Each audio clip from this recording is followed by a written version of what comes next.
안녕하세요. 오늘의 교회 성도 여러분, 오은규 목사입니다. 지난번 시간에 제가 이제 행복한 가정을 위한 상담 및 코칭 전략으로 이제 첫 번째 주는 우리 부부들이 어떻게 서로 대화할 것인가를 다뤘고요. 두 번째 시간은 실질적으로 부부 대화법에 대해서 우리 성도님들과 함께 또 질문하고 답하는 과정을 통해서 여러분들한테 정보를 전해드리려고 했었습니다. 그리고 세 번째 시간은 우리 자녀들을 어떻게 양육하고 또 대화할지에 대한 강의를 제가 했습니다. 이제 오늘 마지막 시간인데요. 강의가 나가고 나서 굉장히 반응이 좋았습니다. 그래서 우리 다시 한번 네 번째 시간은 제가 했던 강의를 토대로 또 우리 성도님들이 함께 모여서 자녀를 키우고 있는 부모님들이 모여서 실제적으로 어떻게 우리 자녀들을 양육하고 또 자녀들과 대화해야 될지에 대해서 우리 성도님들에게 좋은 은혜를 나누고자 합니다. 오늘 이 시간 다시 또 잠깐 소개를 해주시면 좋을 것 같습니다. 네, 안녕하세요. 저는 창세기 다락방장 이성원 집사입니다. 네. 안녕하세요. 저는 강동 오늘이 행복한 부부학교 팀장을 맡고 있는 원유경입니다. 예, 저도 행복한 부부학교 팀장 조민석입니다. 하나님께서 우리에게 그 자녀를 선물로 주셨는데 참 기쁨이 될 때가 있지만 또 각 가정마다 그 자녀에 대한 깊은 또 기도 제목이 또 될 때가 있습니다. 어떻게 하면 자녀의 마음을 상하지 않고 좀 유대감을 형성하면서 대화를 할 것인지 그 이야기를 오늘 같이 나눠보도록 하겠습니다. 저희가 코로나 때문에 가정에 머무른 시간들이 많으면서 한 번도 경험해보지 못했던 그런 또 자녀와의 그 시간들 어떻게 보내야 될지 난감해하는 또 가정들도 있을 것 같아요. 그러니까 코로나 이후에 그 자녀와의 그 관계, 자녀와의 그 대화를 어떻게 하면 좋을까요? 자녀들하고 보내는 시간이 코로나 이전에 비해서는 굉장히 많이 증가했고요. 네. 그래서 거의 모든 스포츠를 지금 다 같이 하고 있어요. 뭐 자전거 네. 타기, 그러니까 두 발로 이미 이제 다 뛰었고, 오, 네. 그다음에 뭐 스케이트보드, 그다음에 뭐 배드민턴, 모든 스포츠를 지금 다 같이 하고 있고요. 아, 그러면 코로나 이후에 아이들이 더 좋아한 예, 거예요? 저는 코로나 이후에 네. 같이 보내는 시간, 네. 친밀도, 네. 모든 게 다 증가한 것 같아요. 너무 훌륭한 모범적인 가정인 것 같아요. 진짜. 아니, 코로나가 굉장히 네. 유익하게 바꿔놓은 것 같아요. 그렇죠. 네. 근데 안 그런 가정도 있어요. 그렇죠. 갈등이 더 심해진 가정도 있다는 거죠. 근데 이제 제가 이렇게 아이들하고 같이 있는 시간이 많다 보니까, 네. 한 가지 이제 목사님 강의에서도 나왔던 일관된 모습을 보여줘라. 예. 그 부분이 조금 어려워지는 것 같아요. 왜냐하면은 예전에 짧게 있을 때는 항상 좋고 뭐 그런 아빠의 모습으로서 잘 놀아주고 그런 모습으로서만 보여줬는데 시간이 증가하면 증가할수록 네. 뭔가 이게 일관된 모습을 보여주는 게, 왜냐하면 저도 이게 감정이라는 게 기복이 그렇죠. 있는 거고 맞아요. 그러다 보니까 그게 참 어려운 것 같아요. 맞아요. 예. 그럼 아내 입장에서 그 더 코로나 이후에 자녀의 관계가 더 좋아진 건가요? 아빠랑 더 많은 시간을 보내니까? 아빠랑 아이는 굉장히 좋아졌고 네. 저랑 아이랑은 안 좋아지. 왜 그러죠? 엄마랑은 또 다를 수 있을 것 같아요. 더 네, 오랜 엄마 시간이 있잖아요. 굉장히 오랜 시간을 있는 거죠. 학교를 안 가고 이제 눈을 뜨고 눈을 감을 때까지 아하. 같이 하고 있으니까 처음에 이제 코로나가 터지고 나서 이제 가장 힘들었던 건 습관을 잡는 거였어요. 이게 항상 정해져 있는 그런 습관들이 있었잖아요. 네, 맞아요. 그러니까 학교 갔다 오고 또 뭐 요일에 학원 가고 맞아요. 뭐 이런 것들이 있었는데 그게 그냥 전부 다 사라지니까 무너졌죠. 예, 전부 다 사라지고 나랑 아이들과 시간을 보내야 되는데 엄마잖아요. 네, 그러니까 그렇지. 이제 얘네들한테 이렇게 좀 그 규칙적으로 생활을 하게끔 그렇지, 그거 그렇지. 역할들을 이제 도와줘야 되는데 네. 그거를 끌어내는 데까지가 너무나 힘이 들고 씨름이 많았어요. 저희 아내 같은 경우는 하루에 뭐 3끼뿐만이 아니라 간식까지 포함하면 5끼까지 다 제공해줘야 되고 이제 혼자서 했었는데 다 하셔야 되는 거죠. 그렇죠. 너무 힘들겠네. 네. 학교를 안 가니까. 네. 일명 돌밥이에요. 네. 엄마들 그러니까. 사이에서. 네, 많이 아내가 그게 무슨 힘들었죠. 말이에요, 돌고? 돌아서면 바빠야 되고 돌아서면 또 바빠야 되고 네. 돌밥이라고 했죠. 그 오늘교회에서 했던 그 하루에 그 사도행전을 읽을 수 있는 그런 과제를 줬어요. 네, 그래서 저는 밤늦게 퇴근하고 나면 항상 식탁에서 한번 한 장씩 읽고 그거를 자기가 어떤 구절이 은혜가 됐는지 그렇게 하면서 코로나 이후에 소통을 좀 더 많이 했던 것 같아요. 그래서 그 직접 대화하는 것이 아니라 말씀을 통해서 얘가 어떤 생각들을 하고 어떤 고민들이 있는지를 그 말씀에 비춰서 알 수 있으니까 그것이 좀 더 코로나 이후에 좀 좋았던 것 같아요. 들어보니까 힘든 건 분명히 많긴 하지만 저는 바람직한 방향으로 가고 있다고 봐요. 한국 사회가 어쨌든 조금 비정상적으로 너무 지나친 교육, 또 아이들이 너무 밖에서 막 공부하고 학원 다니고 뭐 이렇게 그렇죠. 네, 부모님하고 소통할 시간이 없다가 네. 코로나 때문에 어쩔 수 없이 정상적으로 가족이 함께 모이고 네.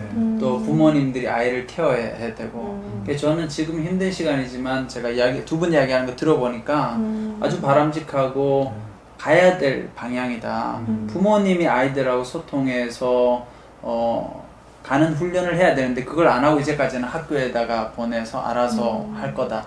교회에서 할 거라고 생각했다면 네. 그 과정은 부모님들이 거쳐야 된다는 거죠. 아이들하고 이 교감하고 또 아이들이 부모님의 말에 순종하고 이렇게 할 수 있는 훈련 기간을 어쩌면 지금은 좀 힘들겠지만 이걸 잘 거치면 앞으로 사춘기나 또 더 컸을 때도 더 좋은 관계를 형성할 수 있다. 기존에는 그 놓쳐버린 거죠. 학교 가서 하루 종일 잡혀 있으니까. 그런 마음을 가지고 힘들지만 돌밥을 하시면 좋을 것 같아요. 코로나 이후에 또 어떤 문제점이 생겼냐면 교회를 갈 수 없게 됐죠. 아이들이. 그러다 보니까 어떻게 신앙교육을 하면 좋을지 한번 나누고 싶습니다. 이 시간 가운데. 저 같은 경우는 그냥 좀 어떻게 해야 될지 당황스럽더라고요. 네, 굉장히 당황스러웠어요. 네, 이 그치. 온라인 예배를 애들하고 맞아. 드리는 것도 상당히 당황스럽고 교회를 오면은 그 시간에 가잖아요. 그치. 저랑 분리가 되잖아요. 맞아요. 그래서 좀 나름 편했죠. 그 시간 동안은. 그런데 그 시간이 없어지고 공과 공부도 제가 해줘야 되고 막 이렇게 하면서 근데 이제 그게 일주일에 한 번 예배만 드리는 걸로 끝나는 것도 아니라 이거는 매일마다 애들하고 이제 그 신앙 훈련을 쌓는 것을 요번 코로나 시기에 정말 처음으로 하게 된 것 같아요. 제대로 하게 된 것 같아요. 그 전에는 학교 갔다 오고 학원 갔다 오고 밤에 큐티를 하는 둥 마는 둥 할 때도 있고 안 할 때도 있고 말씀을 읽을 때도 있고 안 읽을 때도 있고 오늘따라 컨디션 애가 안 좋으면 그냥 잘 때도 있고 그런 게 부지기수였어요. 근데 이번에는 시간이 많잖아요. 정말 너무 많은 거예요. 이건 뭐 하루 종일 애들을 아직 저학년인데 공부를 하루 종일 할 수도 없는 거고 밖에 나가서 놀 수도 없는 거고 그러니까 아침에 일어나서 이제 큐티하고 성경 통독을 하고 이런 시간을 이제 생활 계획을 짜서 넣은 거죠. 이게 제가 상상했던 것보다는 너무 좋더라고요. 너무 좋아요. 그러니까 아직 아이가 어리지만 아까 얘기하셨듯이 그 말씀을 비추어서 애 생각을 드러내는 시간이 되더라고요. 그러니까 이게 또 제2의 대화의 시간이 되는 거예요. 대화가 되더라고요. 얘가 무슨 생각을 하고 있는지 얘가 친구랑 어떤 문제가 있었는지 그게 그 시간에 나오는 거예요. 맞아. 큐티 나눔을 통해서. 그리고 얘가 무슨 꿈을 꾸고 있는지 그러니까 기도 제목을 들어보면은 네. 얘가 바라는 게 뭔지가 또 나오는 거예요. 그래서 그런 시간을 하는데 이것도 쉽진 않았어요. 아빠는 밤에 와서 아이들하고 연애하는 동안 저는 아침부터 정말 오후까지 정말 이 신앙 훈련을 쌓기 위해서 굉장히 많이 힘들게 했던 것 같아요. 저희가 이제 저희 순이 이제 젊은 부부로 대부분 이루어져 있거든요. 그래서 기도 제목이나 순례회 때 하다 보면은 항상 나오는 얘기가 학교를 안 가서 이제 학업 때문에 공부시킨 것도 힘든데 우리는 기독교인이라서 또 신앙교육까지 시켜야 된다. 그렇지. 너무 힘들다. 맞아요. 네. 그 얘기가 항상 나오더라고요. 네. 예전에는 이제 주말 되면 아이들 교회 보내면 교회에서 교육도 하고 예배도 하는데 지금 이제 다 떠나야 되니까 굉장히 부담이 클 것 같긴 해요. 네. 근데 우리가 한번 생각해 볼 게 우리 옛날에 다 어렸을 때 신앙교육 받고 잘하셨잖아요. 그렇죠? 그렇죠. 근데 신앙교육 받았을 때 교회에서 아주 멋진 프로그램이나 아니면 그 당시에 전도사님이 아주 탁월하게 설교를 잘하거나 선생님들이 뭔가를 지식을 우리한테 쏙 넣어줘가지고 내가 그때 변화받고 깨달았다. 이런 기억은 어떠세요? 저는 별로 없는 것 같아요. 저도 별로 없어요. 네, 그 프로그램과 막 여름 성경학교 해가지고 내가 막 변화되고 그거보다는 그냥 어렸을 때 생각하면 아 참 좋았던 선생님 막연하게 그냥 이미지만 나와 있는 것 이미지만 같아요. 기억도 없어 누군지 선생님이. 근데 어떤 선생님은 떡볶이를 잘 사주셨고 좋았고 또 교회 가면 되게 재밌었고 하여튼 뭐 전도사님도 참 좋았고 요런 느낌은 있어요. 그러니까 나중에 아 교회는 참 좋은 곳이야. 하나님 참 좋은 분이야. 그러니까 저는 이제 우리 성도님들께 말씀드리고 싶은 건 너무 부담을 갖지 않았으면 좋겠어요. 뭔가 이 아이를 학교 교육처럼 똑같이 신앙도 교육해야 된다. 그래서 예배, 물론 예배의 습관을 잡아주는 건 참 중요하고 큐티나 이런 습관을 잡아주는 건 중요하지만 그런 포멀한 것들을 한다고 해서 아이가 갑자기 막 변화되고 그걸 안 한다고 해가지고 아이들에게 신앙이 안 들어가는 것이 아니다. 결국 중요한 건 뭐냐? 아이들은 부모님의 대화를 보고 하나님을 경험한다는 거죠. 그러니까 엄마 아빠가 평소에 하나님에 대한 이야기, 신앙에 대한 이야기, 교회에 대한 이야기를 하는데 이렇게 옆에서 그냥 엿듣다 보면 예를 들어 아빠가 여보 하나님 이달에 우리 도와주신 것 같아. 역시 하나님은 은혜의 하나님이시야. 이런 이야기를 들으면 그게 저는 신앙 교육인 거예요. 별거 없어요. 아 하나님 좋은 분이네. 우리 아버지가 저렇게 고백하네. 그런데 엄마 아빠 대화 속에 가만히 들어보면 하나님 이야기는 없고 아 여보 큰일 났어. 우리 암만 해도 이렇게 가다가는 부동산 시장 앞으로 큰일 났어. 어떻게 하면 좋아? 아 요즘 주식 투자 미국에다 해야 될 것 같아. 그러고 애들한테 와서 얘들아 하나님 다 책임져 주셔. 그러면 아이들은 사실은 지식 교육은 되고 앉아서 무슨 프로그램에 의해서 책은 공부했지만 마음속에는 엄마 아빠의 이야기하고 이게 다르잖아요. 그러니까 저는 우리 성도님들이 학교 교육하듯이 교육을 해야 되겠다라는 부담감을 좀 내려놓으시고 큐티도 마찬가지예요. 네. 매일 하면 좋지만 그게 안 되면 그냥 편하게 재밌게 너는 하나님에 대해서 어떻게 생각하니? 엄마는 오늘 하나님 이랬어. 그것만 충분히 해도 괜찮다. 이렇게 말씀드리고 싶습니다. 저희 예전에는 저희 부모님이 그 예배 끝나고 나서 교회 이야기 또 목사님 뒷담화를 하다 보니까 별로 이미지가 안 좋은 거예요. 그렇지. 네. 그래서 자녀 있을 때 뭐 교회 나쁜 부정적인 이야기나 목사님의 어떤 흠이라든지 이 얘기는 정말로 조심해서 얘기하는 게 너무 중요하겠다. 그래요. 그렇게 되면 이제 고등학교 졸업하면 교회를 비판하게 되고 멀리하게 되고 그렇죠. 그런 경우들이 좀 많이 있는 것 같아요. 사실 부모님이 그렇게 학습을 시켜준 거예요, 그렇죠? 네네. 교회에 대해서 결국은 비판적 사고를 부모님이 열심히 키워주신 거예요. 근데 세상의 미디어도 교회가 나쁘다고 그렇지. 얘기하거든요. 맞아요. 근데 맞아. 그것도 있는데 가정에서도 그렇게 얘기하니까 맞아요. 이게 결론을 내려버리는 거죠. 그렇죠. 그래서 저는 진짜 이 교재 교육이나 이런 시간적 교육보다 더 중요한 건 부모님이 정말 하나님을 사랑하는 마음과 그 마음을 그냥 아이들하고 잘 대화하면 충분히 괜찮다. 일주일 내내 큐티를 해야 된다라는 그 부담감에서 벗어나시면 좋을 것 같아요. 이번에 또 훈육과 체벌을 어떻게 하면 좀 지혜롭게 할 수 있는지 이런 그 고민들을 할 때가 있는데 어떻게 훈육과 체벌을 하고 계시나요, 조교수님? 저는 아이들이 이제 잘못을 하잖아요. 네. 잘못을 하고 이제 하면 이제 뭘 잘못했는지에 대해서 항상 이제 본인이 알 수 있도록 뭘 잘못했냐는 거에 대해서 물어보고 네. 이제 그러면은 먼저 시인하는 게 저는 중요하다고 생각을 해요. 그래서 잘못을 시인하고 용서를 이제 구하라고 그렇게 얘기를 해요. 그러고 벌은 받아라. 하지만 왜냐하면 그거는 너가 잘못을 했기 때문에 잘못에 대한 벌을 받아야 된다. 그래서 주로 이제 벌 주는 게 벽보고 손들고 있게 하는 거. 네. 그런데 어저께인가 그저께 저희 이제 막내 아들이 그 잘못을 시인을 안 하는 거예요. 혹시 잘못의 내용이 뭔지 잘못 간단하게 저를 그 이제 쳤어요, 때렸어요. 때렸는데 걔 입장에서는 그게 이제 뭐 장난친 것처럼 한 거였죠. 왜 때려라고 얘기를 했더니 때린 적이 없다고 얘기를 하는 거예요. 네.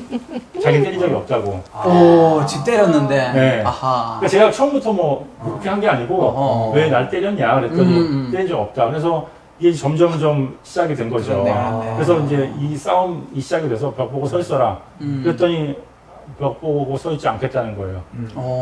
아이고, 진짜 화나겠다. 그래서 저는 이제 매는 예전에 아주 어렸을 때 때렸는데 지금은 그냥 그 약간의 어떤 겁주기용 그런 걸로 사용하는데 그래서 그럼 나 매를 가져오겠다. 그러니까 이게 저는 좀 약간 예고제예요. 먼저 너가 당하게 될 일을 얘기를 해줘요. 계속 이러면 너는 벌을 받을 거다. 계속 이러면 너는 맨매를 맞을 거다. 예고를 계속 해주는데 그래서 맨매를 가져오니까 이제 애가 벽을 보고 손을 들더라고요. 손 내려, 일로 와. 뭐 잘못했어? 그러면 얘기 안 하면 가서 또 손 들어. 얘기를 안 하고 계속. 네, 그 지리한 싸움을 계속 한 거예요. 아들은 아빠가 중간 벌 주다가 야 너 뭘 잘못했는지 말해봐 했을 때 왜 계속 대답을 안 하고 고수를 했을까요? 제가 생각하기에는 그 아빠는가 자기랑 친하기 때문에 자기의 잘못에 대해서 그냥 용서를 해줄 거다라고 생각을 한 것 같아요. 제 생각에는. 그냥 우겨도 넘어가 줄 거다라고. 고집을 약간 이제 계속 고집을 피운 거였죠. 예. 제 생각에는 요 부분도 있고요. 그것보다 큰 거는 내가 지금 시인해봤자 별다로 바뀌어지는 게 없다라고 생각을 한 것 같아요. 시인해도 더 좋아지지 않을 수도 있다. 나는 벌을 계속 받을 거야. 오케이. 가 있는 것 같아요. 오케이. 시인을 했고 저는 시인한 거에 대해서 알았다고 그러면 이제 충분히 네가 벌을 받았으니까 그럼 알았다가 자라. 그래서 이제 바로 잠을 재웠죠. 그래요. 너가 혼난 거는 때려서 혼난 게 아니고 고집을 부려서 네가 혼난 거다. 잘못을 하면은 시인을 하면은 다 용서가 된다. 잘못은. 하지만 벌은 받아야 된다. 네. 그래요. 이제 여기서 제가 봤을 때 이제 하나 조금 추가하면 좋을 게 뭐냐면 이제 이런 경우 우리가 사실 이제 부모님하고 이제 자녀들하고 관계에서 부모님들 입장에서는 어쨌든 약간 전지전능감을 가지고 아이를 대하잖아요. 나는 요건 잘못했고 요건 잘못하지 않았고 이게 이제 판단이 빨리 내려서 아이한테 바로 이야기하는데 이제 이 어린 아이 입장에서는 이제 생각이 여러 가지 이제 뭐 아빠랑 친근해서 탁 때렸을 수도 있고 근데 아차 싶은 거지 아빠가 화를 내니까 근데 아이 입장에서 아빠 나 친하게 느껴서 때렸어 이렇게 말하기는 애매한 거야. 이 아이는 어리기 때문에 그런 세련된 사고를 못 하는 거예요. 논리적으로 말할 수가 없는 거예요. 그렇죠. 그러니까 지금 여기서 생략된 게 뭐냐면 물어봐야 돼. 아빠 때렸어? 근데 지금 부인을 했잖아요. 그래? 아빠는 지금 맞았는데 너가 지금 안 때렸다고 이야기를 하네. 아빠가 당황스럽네. 요렇게. 그 다음에 또 감정을 근데 아빠가 지금 너한테 묻는 건 널 야단치려고 하는 게 아니라 너는 왜 아빠를 때렸는지 모르겠지만 아빠는 맞으면서 조금 기분이 나빴거든. 근데 예를 들어서 뭐 아들 이름이 A면 A는 근데 아빠한테 때릴 때 어떤 의도로 만약에 때렸을까? 시인하라고 하지 말고 만약에 너 때렸다면 왜 아빠한테 때렸을까? 말할 수도 있고 혹시 말 안 한 다음에 내가 짚어서 내가 생각할 때 혹시 A가 아빠가 반갑고 좀 편해서 나름 친하다고 아빠한테 장난으로 탁 때렸는데 아빠한테 좀 세게 때린 것 같은데 나는 너가 그래서 그런 것 같은데 혹시 아빠 생각이 맞아? 이렇게 확인을 했더라면 이 아이가 자기 입으로 말하기는 애매한데 말할 수가 있는 거죠. 아빠 사실은 나 그냥 때릴 거야. 이유 없어 사실은. 그러면 그래 근데 다음에는 아빠한테 그렇게 하면 아빠도 마음이 불편하거든. 안 해줬으면 좋겠어. 이렇게 가면 되는데 그게 아니고 이제 답을 딱 내놓고 너 잘못한 거 알지? 그러니까 시인하면 아빠 용서해줄게. 이렇게 가니까 이 아이는 감정적으로 그게 힘든 거예요. 그게 얘가 계속 하는 이야기가 뭐냐면 결국 감정을 읽고 확인하고 주거니 받는 과정을 거쳐야 되는데 이거를 어른들이 생략하고 체벌이라는 쉬운 방법으로 훈육이라는 쉬운 방법으로 빨리 가버리니까 아이들은 내가 잘못한 건 알겠는데 감정이 상해버리는 거야. 그러니까 인정하고 싶지 않은 거지. 잘못했지만. 그 다음 또 하나 체벌을 하는 순간 맞는 순간 기분 나쁘잖아요. 누구든 기분이 나쁘면 내가 잘못한 것도 일단은 똑같아지는 거야. 정당화되는 거야. 내가 잘못했지만 당신도 나 때렸으니 잘못한 거야. 그러니 우리는 이제 똑같아진 거야. 그러니까 내가 지금 잘못한 걸 인정할 이유가 없어지는 거죠. 그래서 저는 개인적으로는 체벌은 절대 안 하는 것이 좋다. 체벌을 해서 바꿀 수 없다. 체벌은 단지 위협감 때문에 반응할 뿐이다. 그러니까 요 생각만 하시면 돼요. 논리로 가지 말자. 우리는 항상 논리로 가려고 잘했다 못했다 그럼 이거 잘못한 거 짚어줘야지. 그게 아니라 왜 이런 일이 일어났지? 저 아이의 감정은 지금 뭘까? 아빠 앞에서 지금 두려울 수도 있겠고 회피하고 싶을 수도 있을 거고 그러면 그 감정을 가지고 대화를 시도하는 거예요. 근데 우리는 상황을 해결하기 위한 시도를 하다 보니까 논리적 시도를 하게 되고 그럼 이 아이는 벌써 알거든. 이게 논리적 게임으로 가서는 내가 안 된다라는 걸. 그런데 아이들은 세련되지 못하기 때문에 뭘 말할 수가 없는 거야. 그럼 이제 부모 입장에서는 이것 봐라.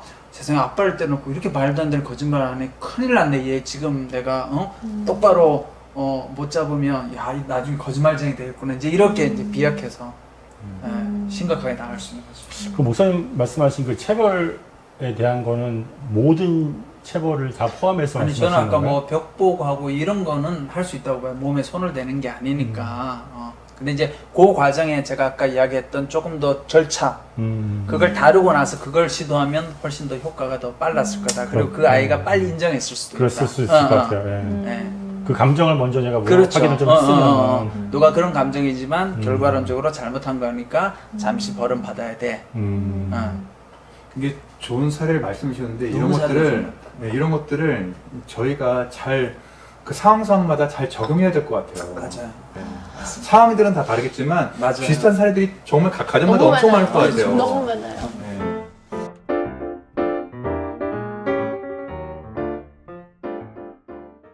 네 번째 질문으로 넘어가 보도록 하겠습니다. 어느 가정이나 공통된 질문일 것 같은데요. 휴대폰 언제 사줘야 되는지 한번 그 이야기를 나눠보도록 하겠습니다.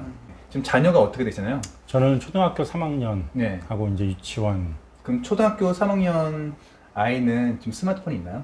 스마트폰은 없고 이제 폴더폰 있죠. 예. 저희 가정도 최대한 좀 스마트폰을 늦게 사주자 라는 편이었어요. 최대한 버틸 때까지 버티자.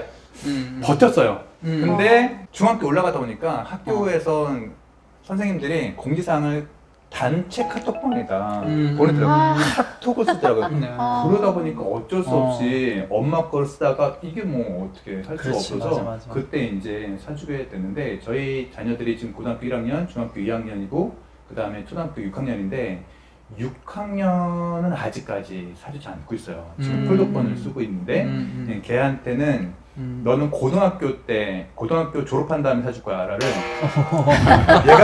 얘가 3살 때부터 얘기해줬어요. 네. 그래서 지금 사달라는 얘기도 안 해요. 아예 엄두를 안 네, 내요. 엄대를 안 내. 네. 근데 불안해요.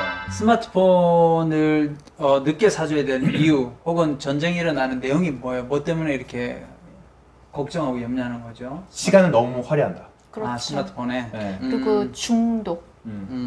이렇게 하다가 엄마들은 제일 염려가 아들 가진 애들은 게임 중독. 혹시 거기서 염려가 되는 거예요. 그렇죠. 그럼 이성희 집사님 제가 기술적으로 물어보고 싶은데 네. 게임 중독이나 그런 뭐 동영상 같은 거 보는 시청하는 거를 기술적으로 이렇게 사준 그 휴대폰에서 적절하게 제어할 수 있는 있어요. 방법이 없나요? 다 해봤어요. 있어요? 근데 다 해봐도 쓰는 놈 위에 나는 놈이 있다고. 뚫을 수 있는 그 어떡하나. 커뮤니티가 아이들한테 형성돼 있어. 어떡해. 자기네들 자기네들이. 안에서 부모님한테는 아닌 것처럼 하고. 그렇죠. 그래서 그래요. 와이파이도 좀 음. 이제 꺼봤다가 아하. 또 우리가 부부가 좀 나오면 와이파이를 아예 그냥 그 전원선을 뭐 가져가봤다. 근데 다 해봤는데 안 돼. 자, 그럼 제가 또 궁금한 거. 아이들이 그러면 그렇게 인터넷에 몰입하고 게임하고 그렇게 하는 것이 네. 실제로 학업이나 뭐 그 아이의 어떤 인성에 크게 위험성이 있어요? 어때요? 문제가 돼요? 아니면 부모님의 걱정이 더 큰 거예요? 아니면 실제로 그것 때문에 애가 정말 무너지거나 뭐가 이렇게 돼요? 어떤 것 같으세요? 실제로? 실제로는 제가 엄마들한테 이제 듣는 그런 얘기로는 문제가 된다라고 봐요. 엄마들은 대다수가. 그러니까 예를 들면 이제 잠을 안 자는 거죠. 스마트폰을 하느냐고. 그러면 다음날 학교에서 수업에 굉장히 지장이 생기고, 그리고 이제 그 생각만 하는 거죠. 스마트폰. 그런 것들. 그리고 뭐, 하여튼, 문제가 된다는 얘기를 저는 많이 들어서, 저는 이제 지레 겁을 먹어서 얘는 이제 사주면 안 되겠다. 이렇게 결심을 한 상태죠. 여기 지금 이야기한 것 속에 또 여러 가지 어떻게 보면 해법이 있는데, 자, 안 사주려고 맞고 마지막까지 갔지만 결국 언젠가는 뚫린다. 그쵸? 해줘야 된다. 그 다음에 해줬을 때 우려하는 것들 아무리 통제하고 제어하려고 해도 뛰는 놈 위에 나는 놈이 있다. 빠져나간다. 그러면 제가 볼 때는 결국은 어떻게 통제해도 애들은 애들대로 간다라는 거잖아요. 그럼 조금 생각을 바꿔서 문화잖아요. 다 하잖아요. 그러면 막으려고 하기보다는 그 방법 좋은 것 같아요. 이성원 집사님 썼던. 물론 안 사주기 위한 세뇌 교육보다는 이거를 가져갔을 때 네가 어떻게 이걸 사용해야 될지에 대한 세뇌가 필요할 것 같아요. 좋게 말하면 그러니까 나쁘게 말하면 세뇌지만 아이한테 스마트폰을 어떻게 사용해야 될지에 대해서 꾸준하게 교육을 하는 것이 중요하고 또 하나는 제가 들어봤을 때 예를 들어 저녁에 가지고 잔다? 그거는 미리 룰을 정하면 돼요. 아이하고 스마트폰을 사줄 때 룰을 정해서 잘 때는 엄마가 휴대폰을 압수해. 뭐 압수란 단어보다는 잘 때는 몇 시 전까지는 엄마 여기 휴대폰 두는 곳이야. 가지고 들어갈 수 없어. 이거를 모든 문제는 제가 요 강의했던 3강의 내용에 보면 애착 관계잖아요. 애착 이론. 초기 애착. 그러니까 스마트폰 애착을 어떻게 시키느냐가 굉장히 중요해요. 부모님은 아이가 스마트폰 게임 하는 거 1시간이어야 돼. 근데 아이들은 예를 들어서 3시간을 해야 성에 차는 거예요. 그러면 그 부분을 합의를 봐야 된다는 거예요. 제가 볼 때 많은 부모님들이 왜 이게 통제가 안 되느냐면요. 아이들이 원하는 것만큼 하고 부모님이 원하는 거하고 너무 갭이 많은데 부모님이 일방적으로 정해요. 맞아. 근데 우리도 살아오면서 경험해봤잖아. 여러분 기억 안 나세요? 중고등부 때 자라면서 부모님 뭐 하지 마라 했지만 우리 하고 싶은 거 다 하잖아요. 그 결국 뭐냐면 이왕 할 거 어느 정도 허용해 주자는 거죠. 애시당초. 그러니까 조금 허용의 범위를 부모님 생각하는 것보다 더. 그래서 아이하고 민주적으로 제가 강의했지만 민주적으로 타협을 봐야 돼요. 그러니까 결국은 이것도 뭐냐면 부모님이 너무 불안감 때문에 통제하거나 안 하려고 하지 말고 이거 문화로 받아들여야 돼요. 또래가 다 하기 때문에. 그리고 중독의 개념으로 접근하면 안 돼요. 전문가들이 이걸 중독으로 보면 안 된다는 거예요. 왜냐하면 우리도 다 중독이잖아. 이게 다 하잖아요. 부모들은 하루 종일 끼고 다 하면서 아이들 보고 중독이래. 그래서 생각을 바꿔야 된다는 거예요. 이거는 이제 문화인 거, 이건 이제 중독이라고 말할 수 없어. 이거는 그냥 물 마시듯이 갖고 있는 거예요. 그럼 이거를 건강하게 볼 수 있는 걸 자꾸 훈련시키고 이야기해주고 대화하는 방법을 통해서 아이들을 믿어주면 아이들도 물론 100% 부모님 원하는 범위 내에서 안 돌고 더 나갈 수는 있으나 그러나 그 아이들은 건강하게 갈 수 있다. 저는 그렇게 생각해요. 우리 5번째 질문을 한번 나눠볼까요? 이제 자녀의 이성교제가 올 때가 있습니다. 사실 이게 중고등학교 학생들만이 이루어지는 건 아니고요. 요즘에는 연령층이 점점 낮아져서 초등학생 고학년들도 이성교제를 하는 경우들이 있거든요. 자, 그러면 부모 입장에서 아이들이 이성교제를 하는 느낌을 받았어요. 그럴 때 부모가 아는 척을 해야 되냐? 아니면은 기다려줘야 되냐? 뭐 이런 질문이 있는데 한번 같이 한번 나눠볼까요? 조은수님은 예빈이가 얘 남친 생겼어. 생긴 것 같아 느낌이. 예. 예, 학교 갈 때마다 막 꾸미고 막 그래. 그러면 이제 아는 체를 할 것 같아요? 아니면 좀 기다려줄 거예요? 심정이 어떨 것 같아? 심정이. 저는 절대 안 되죠. 아빠 입장에서 예. 딸은 왜요? 예. 왜요? 모르겠어요. 서운한 거네. 서운한 것보다는 그렇게 좀 더 지나서 예, 좀 잠깐만 그 지나서가 기준이 어느 몇 학년이에요? 언제까지? 한 고등학교 졸업해야 되지 않나? 근데 본인은 혹시 언제쯤 연애하셨어요? 저는 뭐 고등학교 때 좋아하는 사람 있었고 그랬던 것 같은데. 그 엄마 입장에서는 어떻게 생각하시나요? 아니 근데 한 가지 추가하자면은 아들은 그래도 조금 약간 좀 괜찮을 것 같아요. 네, 괜찮을 것 같아요. 그러니까 이제 걱정이네요. 근데 딸이 걱정이 되죠. 사실은. 둘에 대한 잣대가 약간 좀 틀려요. 엄마는 어떠세요? 저는 뭐 아들이건 딸이건 둘 다 똑같다고 생각을 해요. 똑같다고 생각을 하고, 저는 그냥 이성교제를 하면 인정을 할 것 같아요. 네, 인정을 해줄 인정을 것 같아요. 했는데, 네, 인정을 하는데 아는 체를 할 거냐 안 할 거냐? 아는 체 할 것 같아요. 저는 못 참아요. 아. 그거를 어떻게 얘가 얘기를 할 때까지 기다려주지 못하고 이제 자백을 받아내려면 계속 증거를 계속 갖다 대겠죠. 이거 뭐야? 이거 어디서 났어? 그래서 이거 왜 샀어? 이거 여자의 물건이 아닌데 왜 샀어? 뭐 이런 거서부터 시작을 해서 이제 증거를 계속 들이대면서 이제 압력을 가하겠죠. 고백을 받아내게끔. 네. 그래서 너가 이거를 엄마가 싫어할 줄 알았냐. 그래서 섭섭하다고 얘기할 것 같아요. 제일 먼저 엄마한테 얘기를 해줘야지. 그래서 이제 좀 이렇게 해주면서 이제 이성교제를 나한테 투명하게 공개하게끔 분위기를 만들어줄 것 같아요. 일단 막 아빠는 이렇게 나올 줄 알았어요 저는. 그래서 아빠는 이렇게 나오지만 이제 엄마는 좀 그거를 좀 인정을 해주면서 오히려 이 아이가 관리할 수 있는 예 걸로. 관리 모드로 또 예 그쵸. 차라리 제가, 오픈하게 해서 예, 더 안전하게. 그래서, 예, 만나다든지 그러면 일단 이제 집으로 와서 너가 그렇게 하고 싶으면 아빠한테 허락을 받아. 그래서 이 같이 좀 식사하고 이 상대 남자한테도 얘는 부모가 있는 애야. 그거를 얘 부모가 눈을 시퍼렇게 뜨고 얘를 보고 있어. 이거를 상대 남자한테도 어느 정도 좀 인식을 시켜주면서 이제 같이 집으로 와서 일단 식사를 같이 하고 그리고 너네가 만나든지 무엇을 하든지 간에 시간이나 이런 거를 나한테 좀 얘기를 해달라. 엄마가 걱정이 될 수 있다. 이렇게 얘기를 하고 어느 정도는 인정을 하고 조금 놔둘 거는 같아요. 근데 그렇게 하려면 네. 전제가 그 전에 부모와 친밀감이 있는 상태에서 그렇죠. 하셔야 돼요. 맞아요. 이성원 집사님 어떠세요? 저 자녀가 이성교육 하는 것 같아. 저도 이제 아빠 근데, 입장에서는 될 수 있으면 이 맞아요. 스마트폰도 끝까지 버텨라. 그처럼 아이들이 좀 고등학교 졸업하고 좀 이성교육 하면 좋겠는데 그게 뭐 아빠 입장처럼 그게 마음대로 쉽지 않을 것 같아요. 그래서 근데 제가 궁금한 거는 여기 계신 분들이 만약에 다시 학창 시절로 돌아가. 그러면 본인들 어떻게 이성교제 할 수 있는 상황이 열리면 할 것 같아요? 어때요? 학창 시절에 저는 할 것 같아요. 이성교제 좋아하지 않았어요? 저 좋아했지. 이성교육은 당연히 하는데 이거를 부모님한테 오픈할 거냐 안 할 거냐가 그치. 문제죠. 저는 그렇죠. 안 할 것 같아요.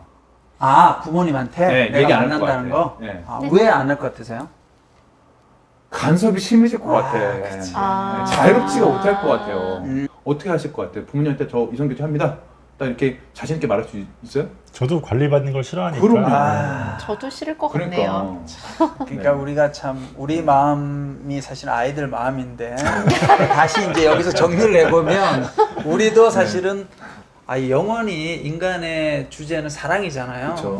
남자가 여자를 좋아하고 여자가 남자를 좋아하는 게 아주 자연스러운 이치고 네. 너무 좋은 감정인데 저는 아이들이 이성교제에 눈을 뜨고 그런 마음이 든 것 자체가 건강한 거라고 봐요. 그러니까 이성희 집사님 잘 지적하셨는데 이야기 안 하는 거 내가 관리받을까 봐 못 하는 거잖아요. 그러면 내가 얼마든지 부모님한테 이야기해도 부모님이 들어주고 허용해주고 이런 관계로 간다면 우리가 걱정하는 것만큼 아이들이 그렇게 갈 수 있을까? 그렇지 않을 거라고 봐요. 그것도 오리엔테이션을 정확하게 시키는 거지. 하기 전에 너가 만난다면 이런 부분은 이렇게 하면 좋을 것 같고 이런 걸 조심하는 게 너에게 도움이 돼. 그러면 아니, 부모님 날 믿어줘 그렇게 하는데 아이들이 막 엇나갈 것 같진 않아요. 목사님 말씀하셨듯이 엄마 아빠의 생각은 이성교제는 이렇다. 좀 이렇게 가이드라인을 좀 잡아놓은 다음에 이렇게 그쵸. 맞이하는 게 좀 좋을 것 같아요. 그리고 목사님께서 한번 정리를 한번 해주세요. 네. 오늘도 역시 이야기하다 보니까 너무 좋은 사례들 또 너무 좋은 이야기들이 나온 것 같습니다. 그래서 우리 이 영상을 보고 있는 우리 성도님들과 또 시청자분들께서도 오늘 저희들이 나눴던 주제들 한번 미리 잘 가슴에 새기고 또 우리 이성희 집사님 말씀하신 것처럼 미리 생각해 보면 좋을 것 같아요. 그러면 나중에 그 일이 닥쳤을 때 좀 덜 당황하고 잘 대처할 수 있을 것 같습니다. 제가 마지막으로 말씀 한 구절 읽어드리고 마무리하겠습니다. 우리 자녀들을 위해서는 에베소서 6장 4절 말씀을 묵상하시면 좋을 것 같아요. 또 아비들아 너희 자녀를 노엽게 하지 말고 오직 주의 교훈과 훈계로 양육하라. 우리 자녀들에게 필요한 건 통제와 간섭이라기보다는 사랑, 그리고 세상적인 기준이 아니라 나의 기준이 아니라 예수님의 훈계와 또 예수님의 교훈으로 그렇게 양육하면 우리 자녀들이 잘 자랄 수 있을 것 같습니다. 우리 마지막으로 같이 인사하고 마칠까요? 뭐 다음번에 뵐 수는 없겠지만 잘 지내시라고. 네. 네. 박수로. 네, 박수로. 반갑습니다. 네, 잘 지내십시오.